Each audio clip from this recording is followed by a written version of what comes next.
Hey friends, welcome back to Virtual Bible Club. I'm so glad you're joining us again. I just wanted to take a minute and explain a few things about this week's story that might have been confusing. So you might have noticed that in the story, Elijah builds this altar and he puts a sacrifice on it. And you're like, what is that? And I just wanted to take a real quick minute to explain some of that to you guys. So I'm drawing right here our 3 circles that we have on the wall at Oak Tree. That's the story of the gospel and what Jesus did for us. And actually, this can kind of help explain some things about altars and sacrifices and what they were used for back then, so that you guys can understand a little bit better about the story and what it means and how it actually points forward to Jesus and his sacrifice for us on the cross.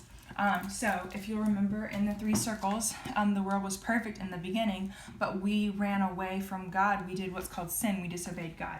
And that separated us from God. That's what this little line is. So basically, sin, when we do anything wrong, that's basically saying that there's some kind of punishment. And God says that punishment is death. But he didn't want that to be our punishment. So back before Jesus came, there was this thing called sacrifice, and people would sacrifice an animal, and in that way the animal's death was kind of in place of the person's death. So even though they had done something wrong, they would sacrifice an animal, and God would see that, and he would forgive their sins. But that wasn't perfect, right? That wasn't always going to work, and a lot of animals were going to have to die. So God had a plan, a better plan. And that was eventually to send Jesus into our broken world that we talked about, that came as a result of sin. Jesus came down and lived a perfect life like we could never do. And then he died as our perfect sacrifice. He took on the punishment that we deserve for our sins. But he didn't stay dead. He came back alive 3 days later. And that showed that he defeated it once for all. So we didn't need to keep making these sacrifices like they were doing back then. The sacrifice had been made once and for all through Jesus. So all we have to do to be forgiven of our sins is to turn and to trust in Jesus, to tell him, I'm sorry for my sin, and I want to do it another way. I want you to help me do better. And he will forgive us and make us right with God.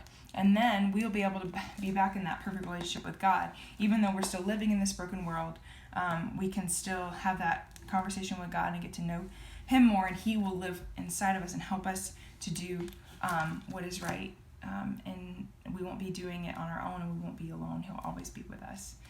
So I hope that helps you understand a little bit more of the need for altars and sacrifices and all of those things, and I hope you learned a lot this week, and that you all have made this choice to turn and to trust in Jesus, because he will change your life, and he will help you to do what is right. So I love you guys, and I will talk to you next week. Bye.